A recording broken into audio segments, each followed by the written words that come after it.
Okay.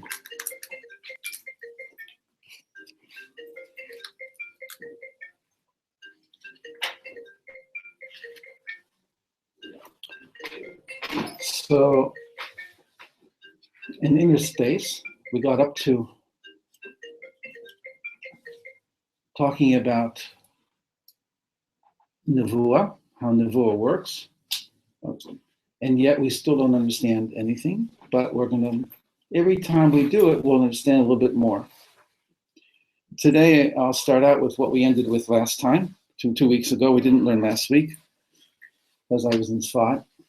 It was just delightful, wonderful to be in Meron 2 days before Lag BaOmer and to miss the crowds. But it was so beautiful, and then Rabbi Shimon and then the Ari and friends, amazing. Somebody's knocking. Anybody can volunteer. Thank you. So, shalom, shalom. I'll pass down if there's not, I have more. Here's more for other people. So, what we left off with is we're trying to work on 3 levels at the same time, or at least define 3 levels and their interrelationship with each other: prophecy, prayer, and meditation.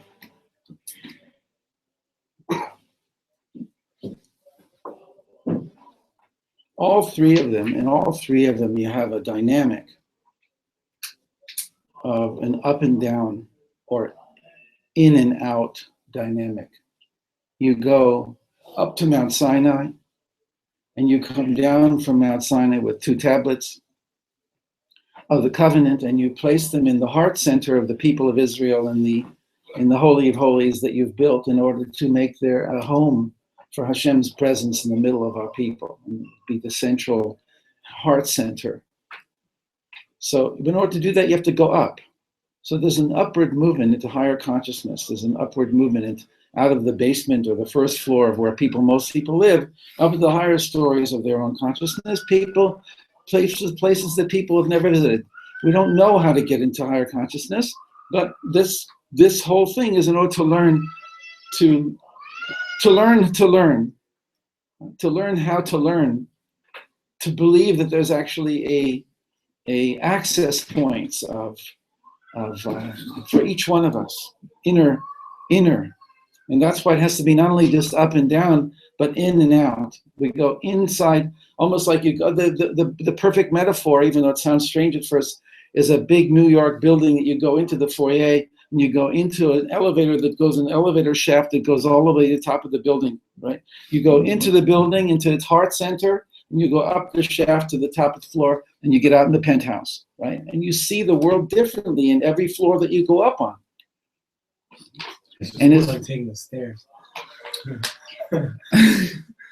Okay, it's and the point is to stop at the different floors on the way up and to stop at the different floors on the way down. Because it's not good to go up and crash down. It's good to be going up in a way that you know exactly what it feels and what you want, right? And we have to define the stages, and we have to define the goal.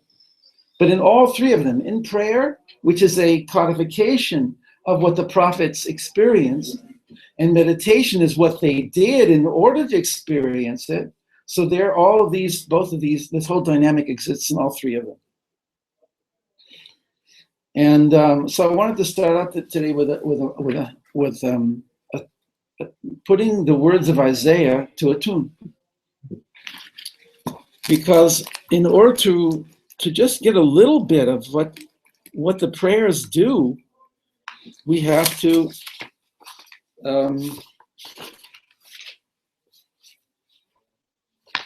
give it some time to slow down. So I didn't bring it last week. I see that I didn't bring the text. There's a text in our davening. If you want, we can. If we need to, we can get the Sidurim in the back of Gadi there. There's a text in our davening in the first bracha after Baruch Hu. There's two brachot before Baruch Hu, and then there's Shema, right? And there's one more bracha, and then there's the Amidah. In the first bracha, it's called Yotzer Or, and it describes the angels, and it says Ve'ha'ofanim. You want to get some Sidurim? They're all good.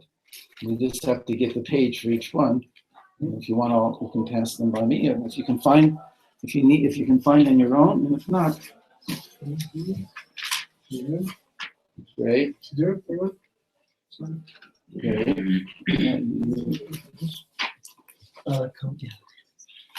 Okay, in the Art Scrolls, I have here page. Anyone else?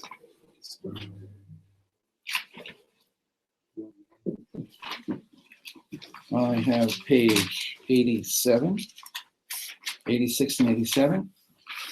Anybody want more? So,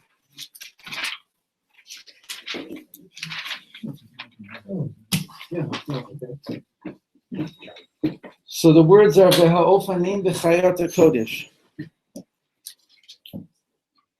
Got that? V'ha'ofanim b'chayot HaKodesh. Mitnasim, a barash gadol. Do you need help?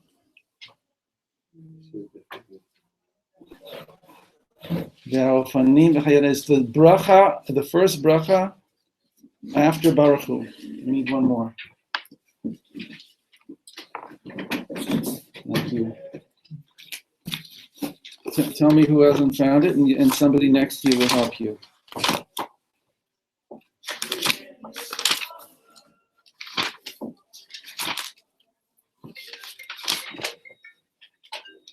Cannot answer FaceTimes right now. Okay.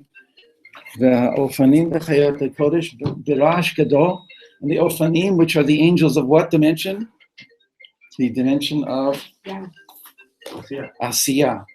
And their Ofanim are wheels.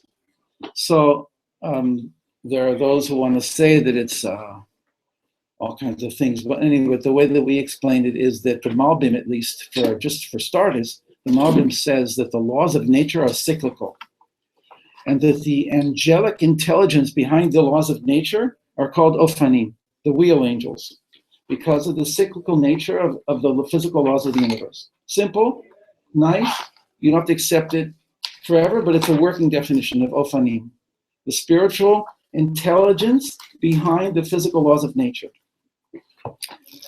The Chayot HaKodesh and the holy Chayot.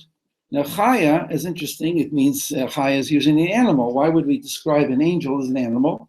Yes, Ezekiel is going to explain that they have animal faces or animal features, a lion-like face, an eagle-like face. But they're all human faces, but they have animal qualities. And it's very interesting. But besides all that, the word animus in Latin is more appropriate than animal, than translating chaya as animal. It's a life force. Chaya is a life force. As Rabbi Kaplan goes into it, and in many places in inner space, it's the spiritual transmission lines. It's the spiritual level of Yetzirah that's between Asiya and Bria, and its transmission, its communication lines. The Chayot are constantly running and returning. They're leaving their place above and running out like lightning, and snapping back before you can even know it. The universe is zeros and ones. It's going off and on so fast you don't even see it. It's just like it's this normal universe, but it's going off and on, and that's described as the Chayot running and returning. At any rate, there's a very famous thing that the Rabbi Kaplan himself says it in a number of places. He makes a big thing out of this, that we have a tradition that angels only have one job. Can't do two jobs. We have teaching in Bereshit by Sarah and Abraham when they come to tell Sarah that she's going to have a baby. There's Gabriel does one thing, and Raphael does another thing, and Michael does another thing. Angels are limited. Another thing is there's a verse in Zechariah that says to Zechariah, Hashem gives a prophecy to Zechariah that says that I'm going to make you a walker through the standing ones here. I'm going to give you the ability to walk among the standing ones. And the standing ones are the angels. So Rabbi Kaplan makes a big point out of it, that angels are limited to their own dimension. An Asiatic angel is limited to his dimension, and a Yitziratic angel is limited to his dimension, and a Briatic one. And yet we have this amazing thing here that's going to happen right now in our prayers.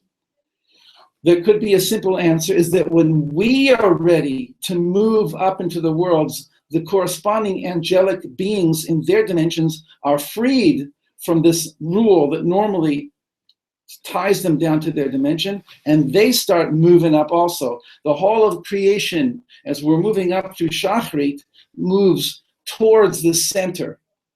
It's an inner movement for us, but the vision of it is that all of creation is reaching and jumping and like stretching itself to get to Ein Sof. So it's a very powerful thing. So the words are V'ha'ofani v'chayot kodesh, Berash Gadol, the Ofanim, and the Holy Chayot, with a tremendous or powerful sound. Berash Gadol, Rash.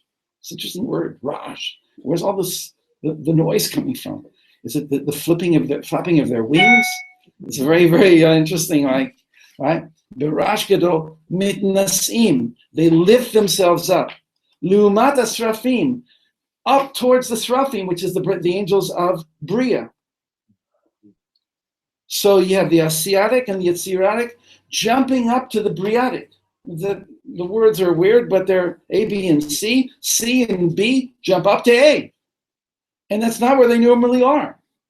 But that's where they want to be. They're just reaching up. Mitnasim le'umat seraphim. And then on the next word, le'umatam, which seems to be extra, it says, and what does it say in English?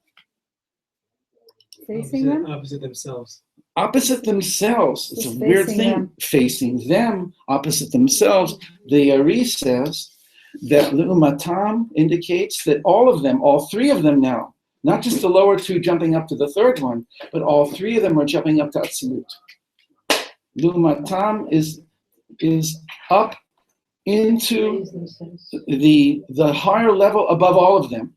And that's hinted at in the word Lu'umatam. What's all three? The Chayot The Ofanim of Asiyah, the Chayot of Yitzirah, and the Seraphim of Bria are all jumping out of their bodies. And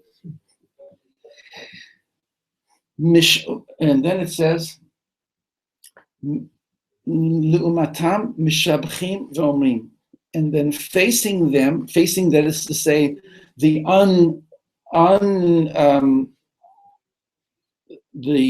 not mentioned level of Atzilut, but it's implied, they begin to mishabeach, and they say.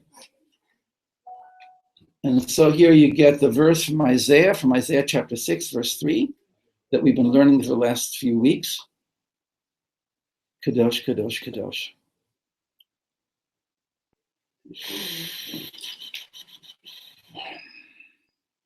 There are angels in Atzilut. Not usually spoken about angels in Atzilut. No, you have to literally go into you have to, in order to make a transition like this up into the higher dimensions. You have to in a sense, what feels until you get good at it, it feels like you're dying. It feels like you don't exist.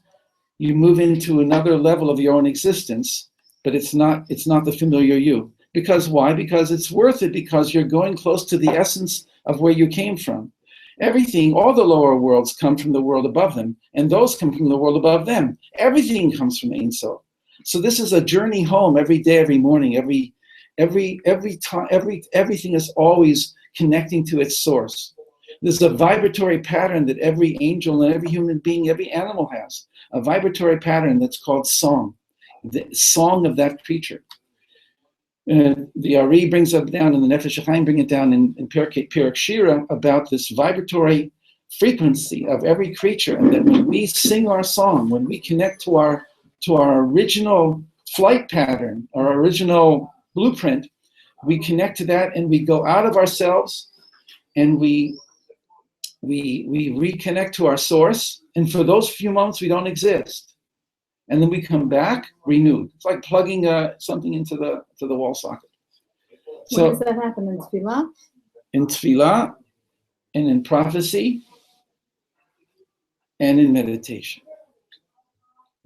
All three of them we just said before you came. So before we go on, I just wanted to sing these words with you.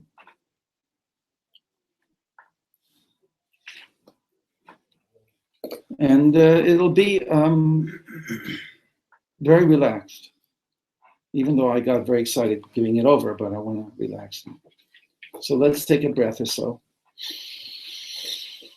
and cool off in this room that's a little bit too hot, but it's bearable.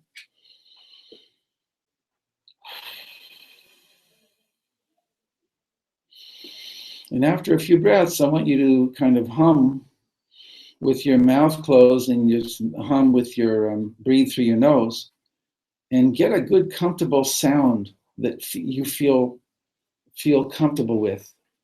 You can close your ears in order to hear yourself better.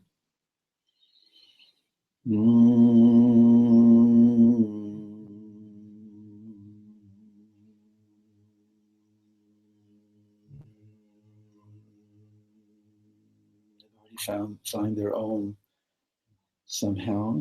If you can't find a perfect one, just any tone that feels comfortable.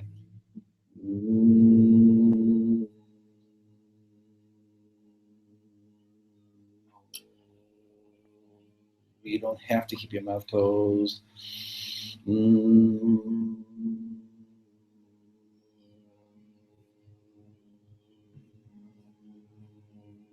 Feel the vibration.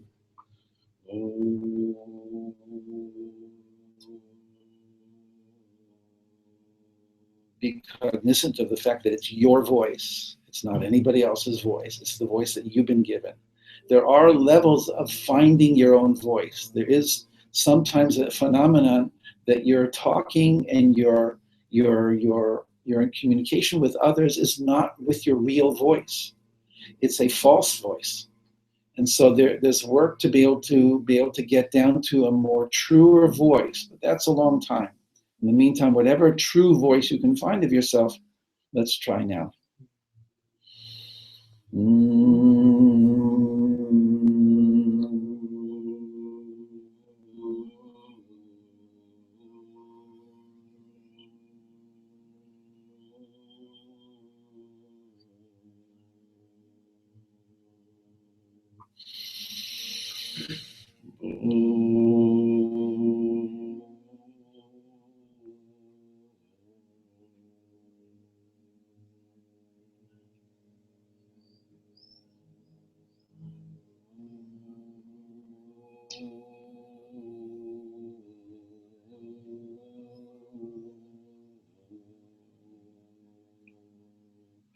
Try to attain some degree of control over your voice, of going up, coming down,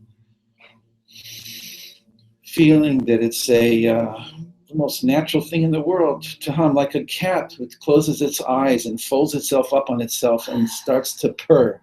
Right? It's a very powerful thing for animals. They go inside and they connect to their own vibratory pattern. You can call it, if you look at it like that.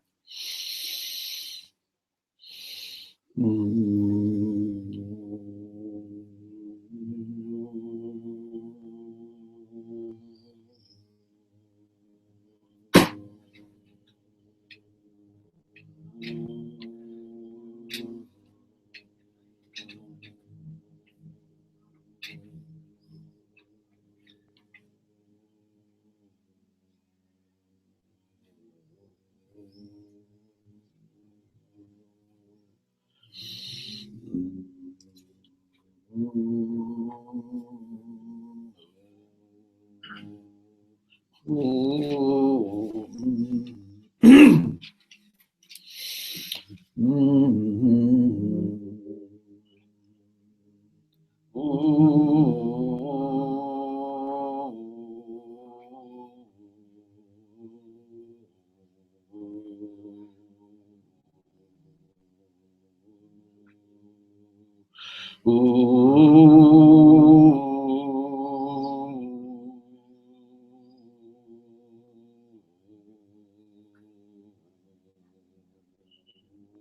we get to Kadosh, the point will be to go, it's a full range from very low to very high. You can go slowly, you don't have to do it in one breath. You want to climb up the word each Kadosh, and then climb and bring that Kadosh down into your kishkas and into your stomach. Kadosh is going to be the main one that we're going to spend time on. Because each Kadosh has an upward and a downward movement. Kadosh itself means elevated, transcendent. It takes you up to a certain place. At first, you're not familiar with the terrain. You don't know where you are. Moses on top of the mountain, right? Moses goes up into heaven. The sages are purposely ambiguous about, did Moses spend 40 days on the mountain, which they say very often, or did Moses enter the spiritual dimension, which they also say very often? And they say about the same thing. And well, wait a second, did he go to the top of the mountain, or did he go into the spiritual dimension? So you have the top of your own mountain inside of you.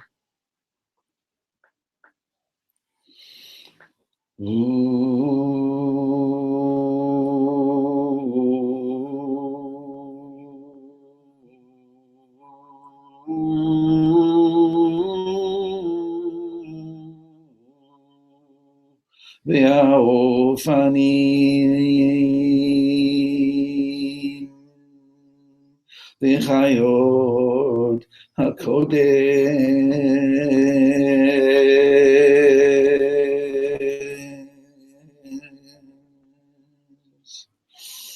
מתנסים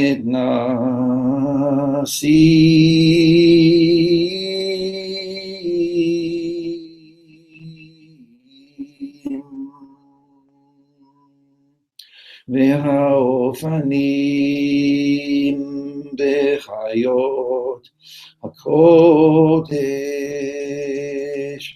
ברעש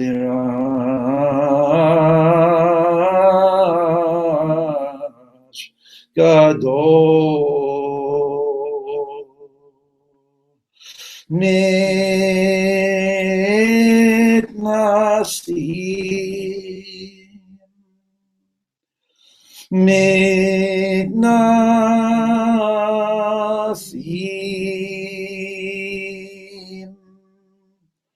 לעומת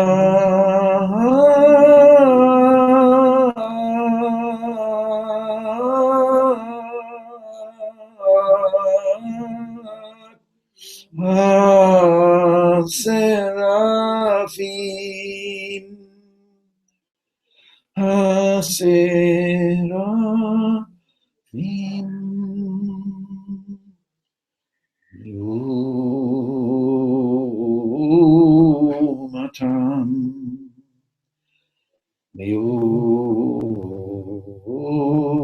לעומתם משערים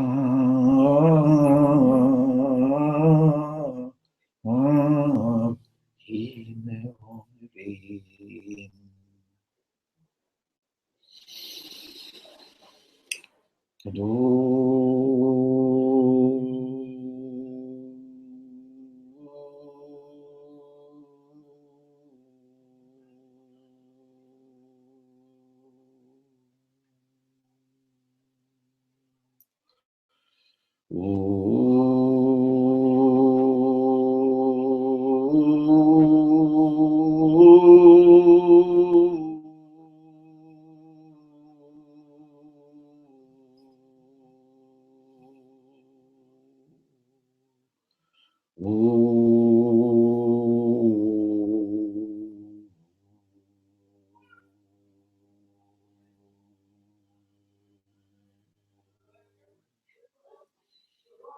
If you'll do it all together with me, it would be a little bit better. Any way you do it is fine.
Please answer the door. Okay, so obviously when you're alone or when you're in a minyan, you can do it that somehow that's matim to where you are and in the way that's comfortable for you. You don't have to make a big show out of it. Okay.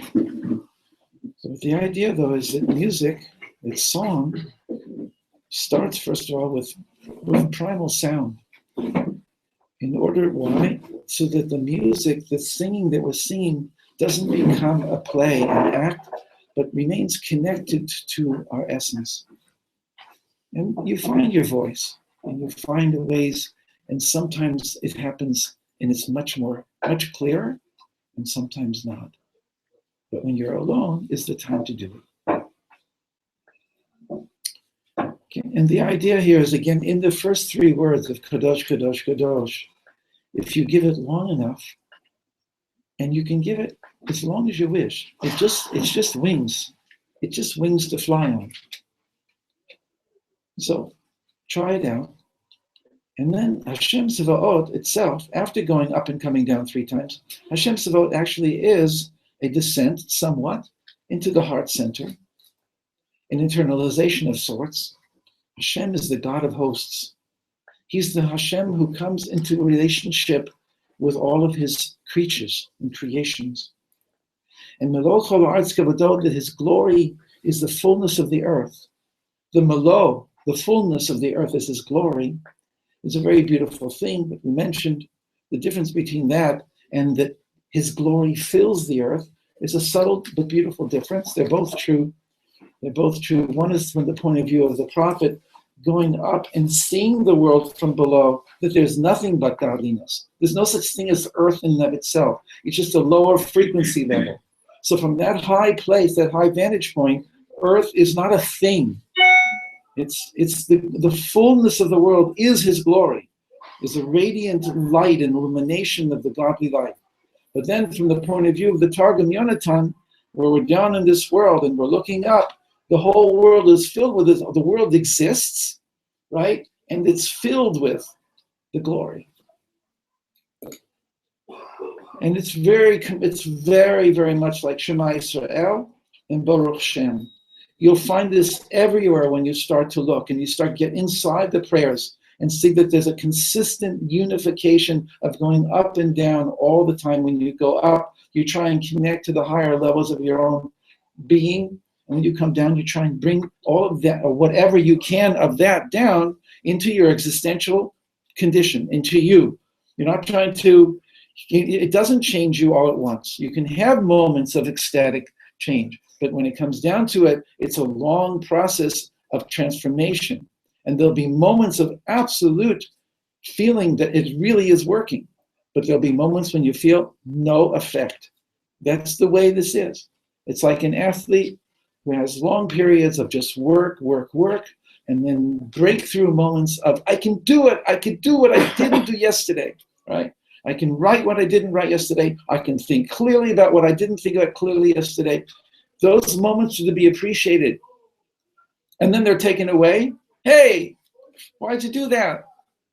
I like that. That was like a good mango softie. Rebar. Reebok. And then you take it away from me, and all I get is like wheatgrass. No, wheatgrass is good for you. Okay, but Yes. so this is something that I question on, in that like I feel like it's very easy to feel to like want to drive for like these higher experiences, and like sometimes we'll get them, and in the times when we don't, or they finish, or we don't get them, or maybe for a while we don't have them. There's these feelings of like, it's as if like this isn't as holy, like the not having the experience is holy too. Yes. Well, that's, yes. The senses we want it, and then we realize the wisdom of heaven is that you're not going to have it all the time. You're going to live in your life and have to work with what you have. It's the secret of the word Nora. Hagadol, Hagibor, Nora. Nora is an amazingly rich word, and but I want you. I interrupted you, so I want you to finish first. No, it was just mostly like that's just like one of the issues I have with teachings like this is like not like this, but like just in general like this like Tzurat Shiva is that it's only good when I'm like in like a transcendent state, and like here I'll have to deal with like this until my next like. That's actually not what I'm saying. I said going up in order to come down with I'm not what I can come down with into my existential reality, into this world right here, right now. But you're saying that some people seem to be saying that it's really great to be up there, but who wants to be down here? Yeah, I feel like this is what like is. Okay. But well, that's not what I'm saying. No, I'm not. I'm saying like people like me will take what you're saying and. So it's good you brought it up. Right. Okay. What is the definition of Nora? What is the definition of Nora? Well, I don't want to make this too long. Awesome. So what is awesome? It's a dynamic. Hashem is Gadol, Gibor, Venora. Gadol is his love. Okay. Gadol is Avram Avinu. Everything is going great. Oh my goodness, it's such a beautiful day. Everything is fine. Everything is good, and my life is sweet. My life is good. Gibor is Gevura. Is that it's now difficult. The Omer period is known as a Gevura period. Is when the light is withheld, and you have to do the work, and you don't always see the fruits of your work. Except for and now, there's frustration. It's more of a revelation after Rabbi Shimon Bar Yochai. But even though it's all relative, it still can be within everybody's moments, everybody's day right now, irrespective of the Omer, irrespective of anything. There can be high moments and there can be very difficult moments, and that's when something falls on your foot and it hurts, and the window closes and something breaks. And that's not what you want it to happen right now. So your initial reaction is, damn it. Why are you doing this to me?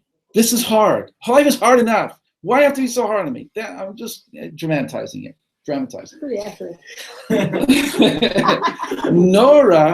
Nora is awesome, is that after Gibor is you realize however many seconds or weeks or months or years, and you realize, oh my goodness, that had to happen in order for me to be able to do what I'm doing today, to be who I am today. That was Hashem's love. It came through a difficult knock, but that was so important. So I have to see behind that gevura to an awesome God who loves me, who put me through that, because even at the time when I didn't get it and I didn't want it, it was ultimately for my good. That's what Nora. Nora is a completion stage where I come to make peace with everything that's happened to me. I always thought that Noah, I guess it's related to that. It's seeing God acting in your life in a very, that's what came to me with Noah. Is like you understand that God is acting in your life in a profound way, and it can be heavy. Like that's what the Noah is. It's like that. So that's part of that. Very nice, yeah. What's the shorch? Is it Reish Aleph Hey? No. It's close to Yira. Yeah. Yira is aware in English, is the same consonants as Yira, and the same consonants in Hebrew is Re'iyah, see, perception. Yira is a function of perception. It's not, oh no, I'm afraid of you. It's, I'm aware of you. I'm aware of your existence. Higher Yira, it's called. Whereas lower Yira is a initial sense of, it's Adam said in the garden after he did what he did. What's the word in whatever? I hid because I was afraid of you. So that kind of fear is not the kind of fear we want. It's an awareness of the presence and opening up to it. It's not closing down. Okay, but Nora is connected to that. It's connected to Ma Nora HaMakom Hazeh, when Yaakov had his high ladder experience, and after it he realized and he said, this is an awesome place. This is like not normal. This is to teach me that wherever I go, I can have this. But this place itself, the place where the temple will be built, where the Holy of Holies will be built, has an awe of in and of itself. Yes? Connected to Tiferet? In the sense of Hagadol Hagibor V'Hanora Chesed Gevurah Tiferet, it could be. No, It's what I'm trying to point out here is, and it's Yaakov. Yes, Yaakov said Nora, for sure. It's Avram, Yitzhak, and Yaakov. I don't like to limit them. They're living words. They're living concepts. Nora. There's a whole teaching about what's called Nora Alila. I don't want to go into it now. I wanted to share with you some stuff that's more germane here, but certainly these are important issues. And Nora Alila is a verse in Psalm 66, I think. It says, "God, you are awesome in the way you set us up, and you blame us for the situations. In the situations you set us up in those situations, and we do something wrong, and it's almost for sure because we can't not do that. And you say, you're out. 3 strikes, you're out." And say, wait, wait a second, what did I do? I didn't do anything. Like, don't make anything out of it. No, Moses, you hit the rock, out. And Moses, like the Midrash says, you're a Nora Alila. So again, I can't go into it now, but Nora is only afterwards does it become revealed that part of the movie was so important that seemingly negative thing had to happen. That was one of the most important parts in the movie, that after the movie is over, you'll say, oh my goodness, that was the most awesome scene in my life. And I took it negatively, but now I can see that it was really even more important than so-called eating ice cream at, what's his name? Not Barnes and Nobles. Okay. Ben Jerry. So it's an idea. If you want more of it, I can send you stuff. Nobody writes to me. Nobody calls me after these classes. I feel like totally like I walk out of this class. Nobody likes it. Okay, Sam. And who doesn't have a thing that I gave out before?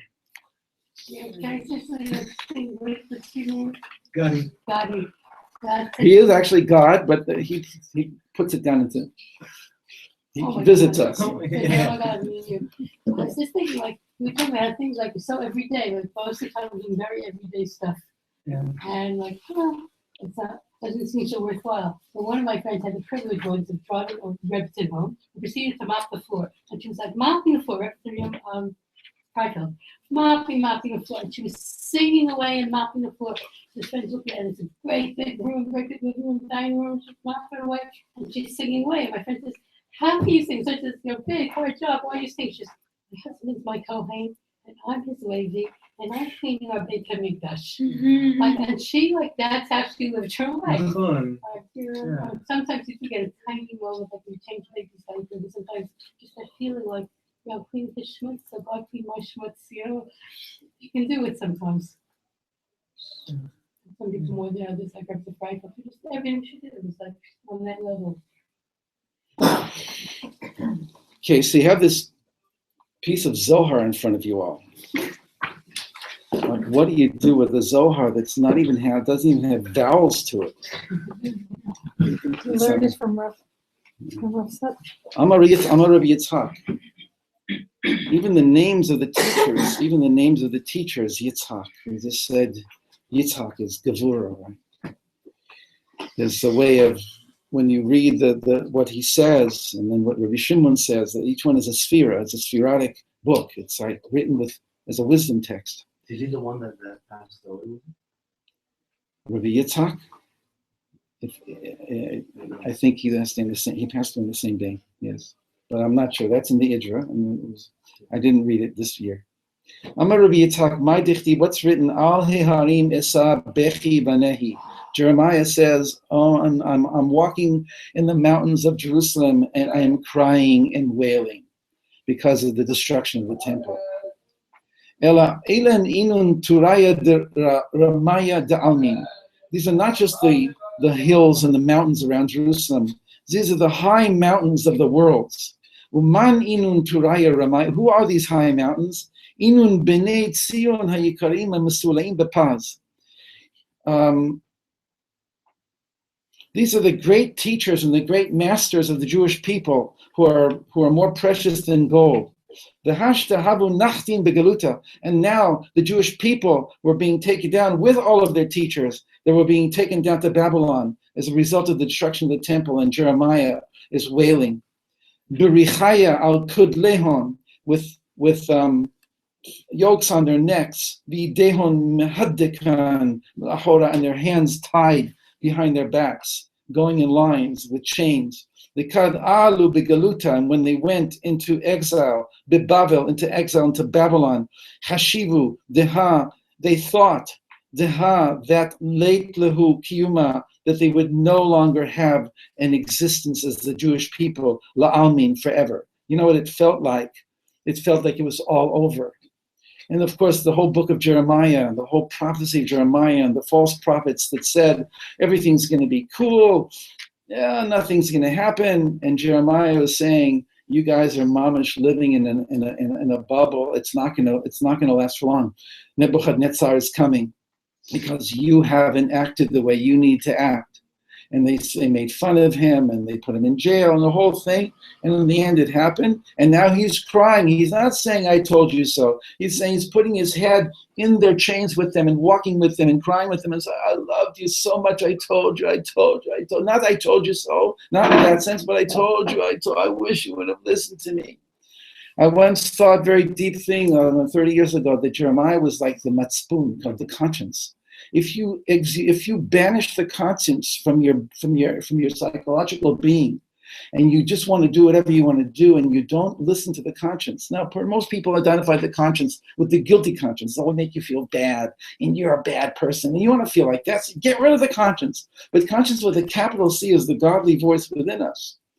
And if you banish that, then the personality cracks up.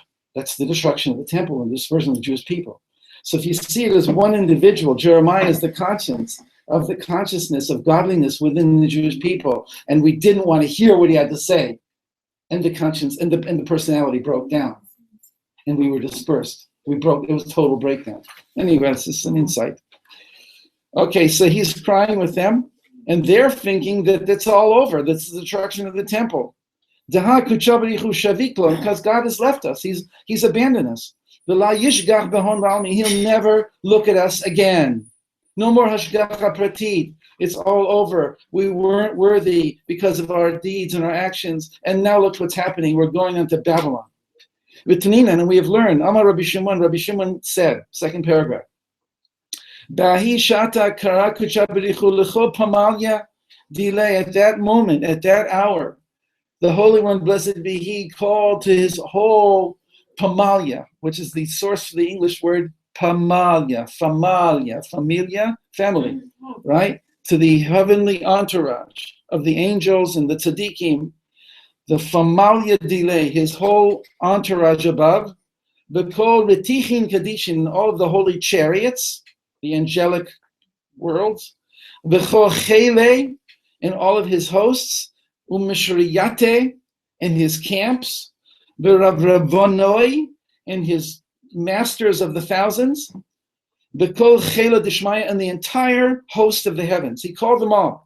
Va'amalon, and He said to them, Ma'atun abdin hacha, what are you doing up here in heaven? My beloved children, Bigaluta, are in exile, the Babel, in the Babylonian exile, Vatun hacha, and you're staying up in heaven? Kumu, chutu, get up and go down. Kulchon, all of you, the Babel to Babylon. Va'ana imchon, and I will go with you. This Zohar is Zohar. This is Zohar. It's like, I'm with you. I'm going down with you. And I'm bringing everybody down from heaven to be with you. Because I'm not going to leave you. I'm not going to depart you. I'm not going to abandon you. This is all leading up to Ezekiel, and which is what our subject of our class is. We'll even mention his name once. We'll get a little bit of a okay, so God is going to go down and He's going to bring everybody with Him. Hadar dechtiv, this is the meaning of the verse. For your sake I have been sent to Babylon. Isaiah 43. For your sake I have been sent to Babylon. This is referring to Hashem Himself.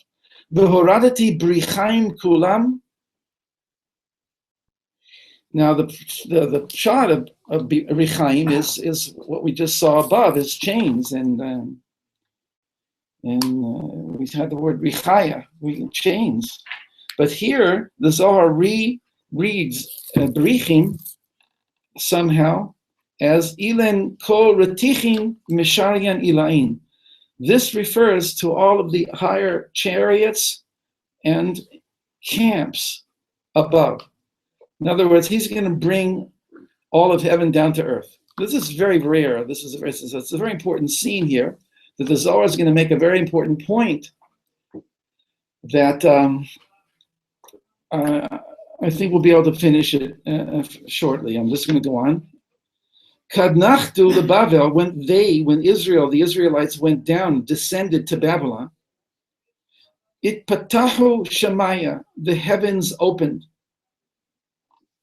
Visharat ruach nevuah kadisha al Yehezkel, and a spirit of holiness came and dwelt, a prophecy dwelt upon Ezekiel. Yechezkel, of course, every name here, Yeshaya is Yesha'el, El is the salvation. Yechazek, El is God strengthens. Yirmiyahu is Yiram El, God elevates. Right? So now Ezekiel, the heavens opened for him in the first chapter of Ezekiel, and a powerful Ruach Nevuah Kadisha, a holy spirit of prophecy, descended upon him. B'chama koma dechama, and he saw all that he saw. Va'amar lon liYisrael, he said to Israel, Ha marichon hacha, your master is here. In other words, God is with you. He didn't abandon you. B'kol chele shemaya, and all of the hosts of heaven, b'ratichoi, and the chariots, da'atu lemidar benechon, have come to dwell in your midst. Lohim nuhu, they didn't believe him. Until to the extent that he was forced to tell them everything that he had seen in his vision. what the Zohar is dealing with here, as Rabbi Kaplan mentions it on page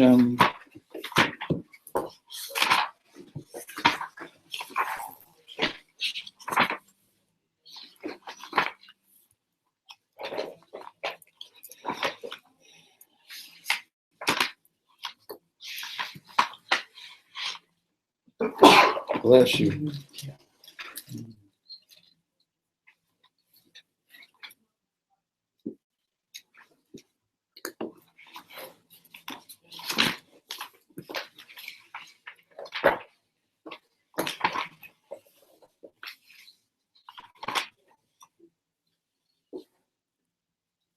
I thought I could find it more easily. I'm not exactly sure where it is. Okay. But anyway, the point is, he mentions it somewhere here, that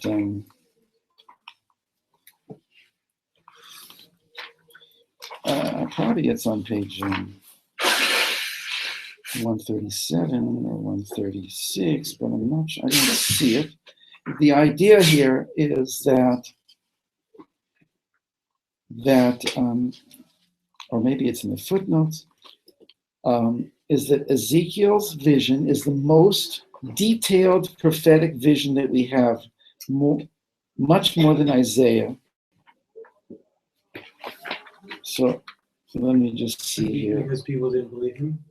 Well, that's what the Zohar is saying just now, but I'll tell you something more in a second.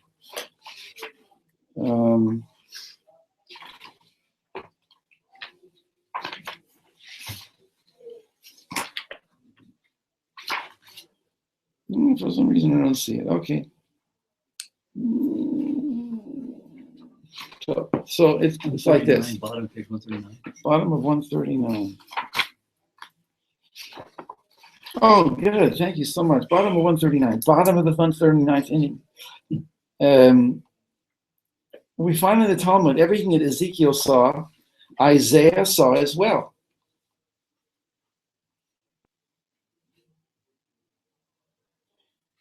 Second line from the bottom, halfway through. Still, Ezekiel was the only one to describe it explicitly. According to the Zohar, which is what we're reading now, it was absolutely necessary that Ezekiel be shown every detail of the Merkava and communicated to his contemporaries. Why? So the Zohar is going to say here is because Hashem wanted us to know that he's with them. It is different than when we went down into Egypt as 70 souls. This was going to be a different type of thing. The Zohar makes a very fantastic point here. We're going to finish it in a second. That this was different. What Rabbi Kaplan brings out here is because why did Ezekiel have to tell the details of his vision? Because otherwise it would have been irretrievably lost. It's for this reason the first chapter of Ezekiel is called Maseh Merkava, the discipline of the chariot. The details that Ezekiel wrote are not just descriptive, besides alluding to the complete system through which God runs the universe. Merkava is God is Rochev, the same root of Merkava, which is a chariot. The one who drives the chariot is the Rochev. So God is the Rochev, the Merkava. He drives the chariot of creation. He drives history. Merkava is also from the word laharkiv, to combine and to construct, to put things together. And so Maseh Breshit is like when you're born. The Maseh Breshit is the beginning of the creation. Maseh Merkava is like when you get married. It's you coming together with something, right? You're building something that's going to be a different entity than what you've had till now. So, but mostly it means it's the way, not that God created the world and the way he runs, not the way he created the world, but the way he runs the world. Maseh Bereshit is the way he created the world. Maseh Merkava is the way he governs the world.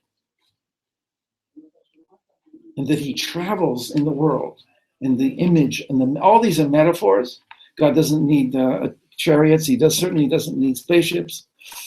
And Von Däniken and all that stuff is an outsider looking at the text of Ezekiel. The insider text here is done through Rabbi Kaplan's beautiful mind. We'll just finish here with Rabbi Kaplan and go back to the Zohar. Besides alluding to the complete system through which God runs the universe, this vision of Ezekiel, it contains the meditative techniques for setting up a Merkava, i.e. for attaining this spiritual experience. According to the Kabbalists, hidden in this first chapter lies the entire methodology through which all the prophets attain prophecy. It contains the key to all the secrets of prophecy and to almost all of Kabbalah as well. That's pretty good stuff. Okay, so finishing the Zohar. We're in the third paragraph, and we finished the third line of the first three words of the third line. That all the hosts of heaven are with God, and they didn't believe him. Lohim nuhu, they didn't believe him. Adit tzarich legala'a kol madechama, until he was forced to reveal all that he had seen. And he says, Va'ere kach ve'kach, and Va'ere kach, I saw this and I saw that. V'i gale yatir mima degale. And if he revealed more than he was, maybe than normally would have been revealed by a prophet, kola itzrich, it was all necessary. And that's why Rabbi Kaplan comes in and says, it was all necessary. Within the context of the Zohar, is all necessary that we should know that God is with us. And that's so important. But with the way Kaplan is learning it, it was all necessary, because without this, we would never have any idea how prophecy works. When Israel saw this, and I guess the word seeing here is they didn't just like, okay, well, we'll believe you, but they somehow got it. Chadu, they rejoiced. That's a huge transition from going down to Babylon and feeling that it's all over, right? Chadu, they rejoiced. And when they heard words from the mouth of Ezekiel, la chayshu al geluton klal, they no longer felt their exile.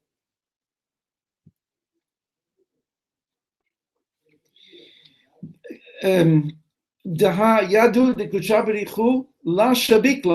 now they knew that God had not abandoned them and left them.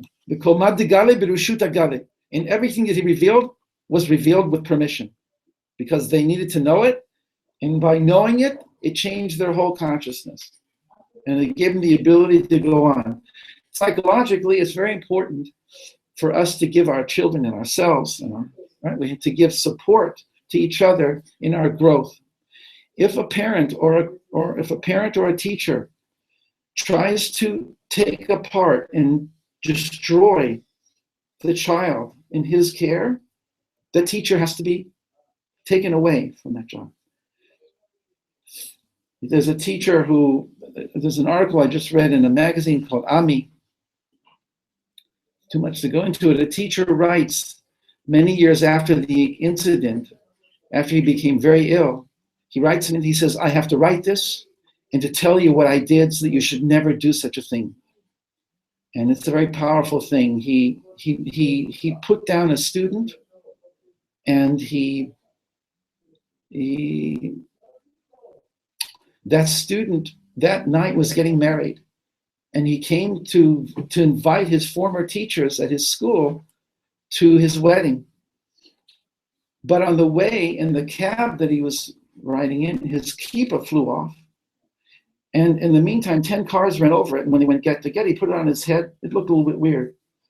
And when his former teacher saw it, he made a terrible judgment and said, you're coming with a kippah like that?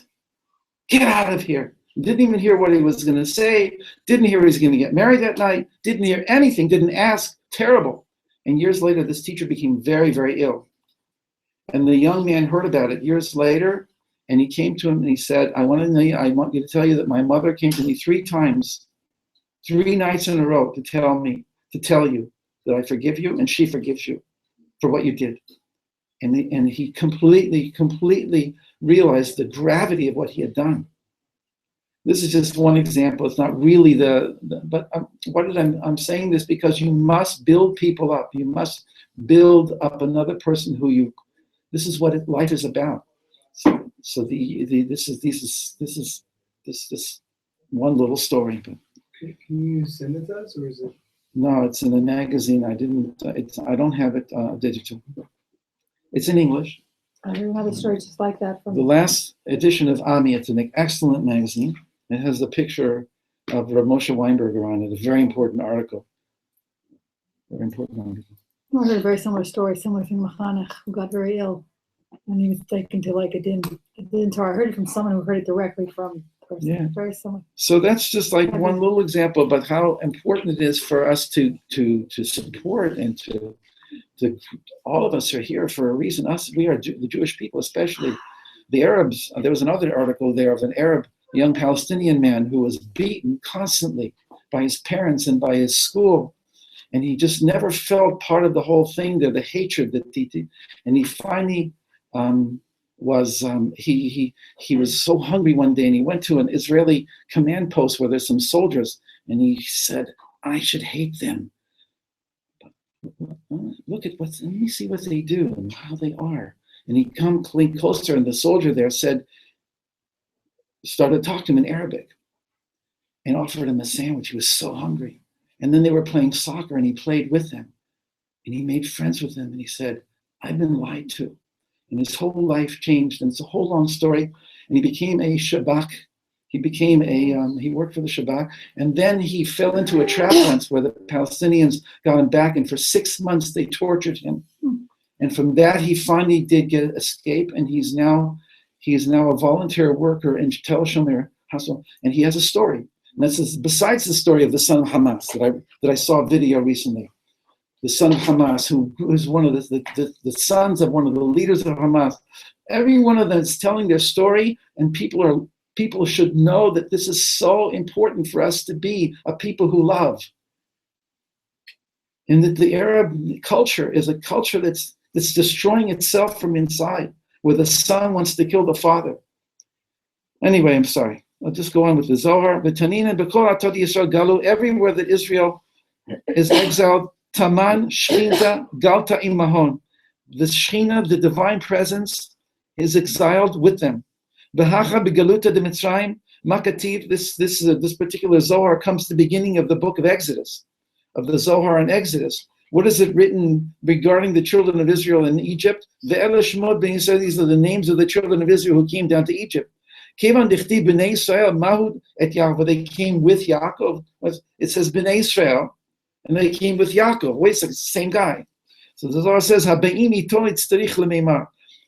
Ella shemot b'nei Israel inun retichin meshurian ilain denachtu im Yaakov behad eshchinta begaluta de Mitzrayim. So the Zohar says, not what I said before, that the same thing that happened in Babylon was the root of it was in Egypt, when all of the angels and all of the camps above came down to Egypt with the children of Israel.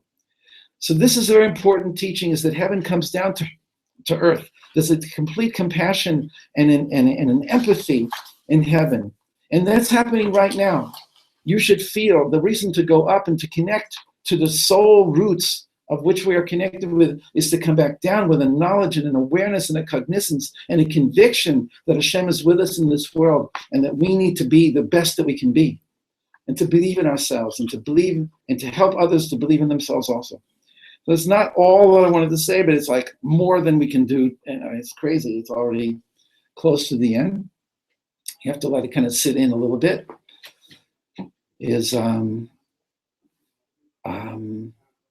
That what we're about to do is try and get into what Yechezkel taught. So that's coming up. The year is coming to an end, but as much as we can do towards the end, we'll do Be'ezrat Hashem. When is the year go to? I don't know. Rav Sholem has been in the States for 2 weeks, and I haven't spoken to him. I rely on him for all those practical information. I don't even think of those things.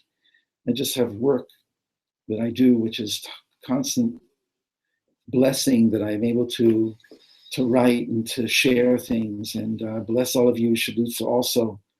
You should make your Torah alive. And the land of Israel is a land where the Jewish soul is planted and grows and flourishes. And even though there are hard times, but know that they're really, in order for us to grow to a greater and more powerful to be greater and to more powerful and to do what we do in a better way than we could ever do anywhere else. And to take it with you wherever you go, even if you have to leave here. So let's open it up to a little discussion or a song or anything you want.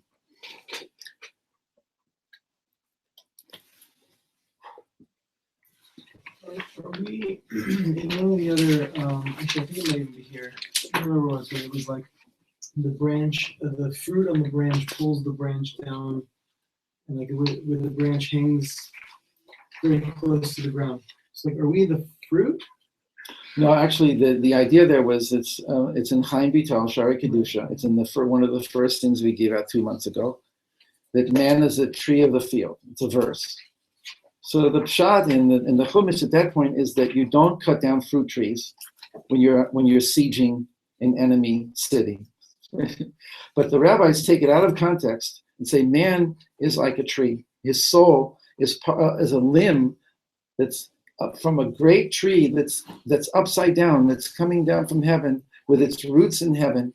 And each one of us has a specific branch that comes down and dwells within us, the soul that we have, and that we can go and reconnect with our connection to the tree, go up into the inside of the tree, go up into the root system, and come back down with more essence of who we are.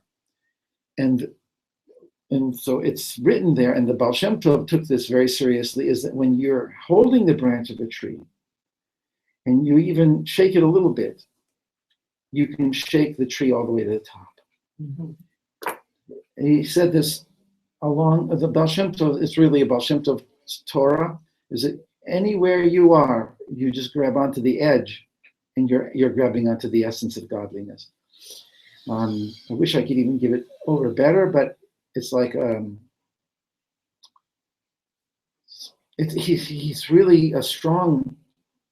It's a strong teaching that if you're not where you want to be right now, so then just go to where you really want to be in your mind, in your heart, and you'll see that something will change, something will shift.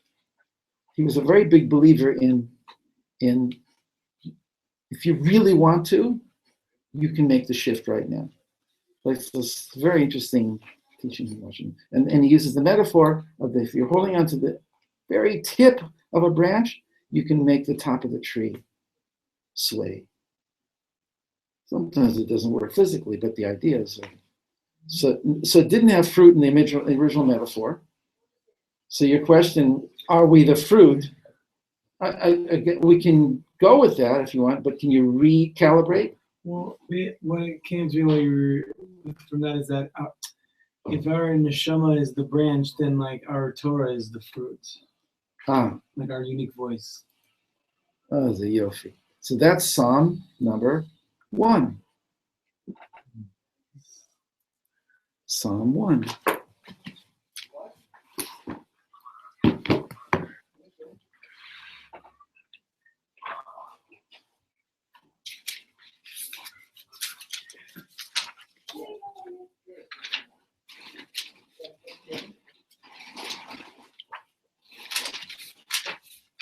Like Aleph, Aleph? Aleph, Aleph. Ashreish. Mm-hmm.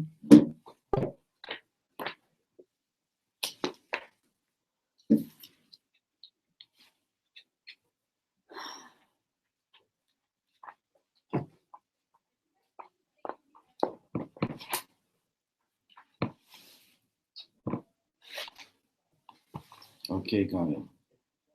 So, if you wouldn't mind, it's a beautiful idea. So,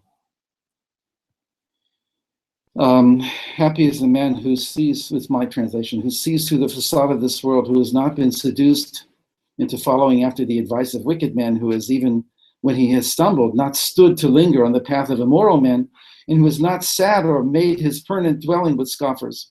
His desire is rather in the mysteries of Torah Hashem, Hashem's Torah. In his Torah, he meditates day and night, thus acquiring it as his own for all eternity. The Torah then comes alive within him like a tree of life planted by tranquil streams of water, giving forth its ripe fruit in its season,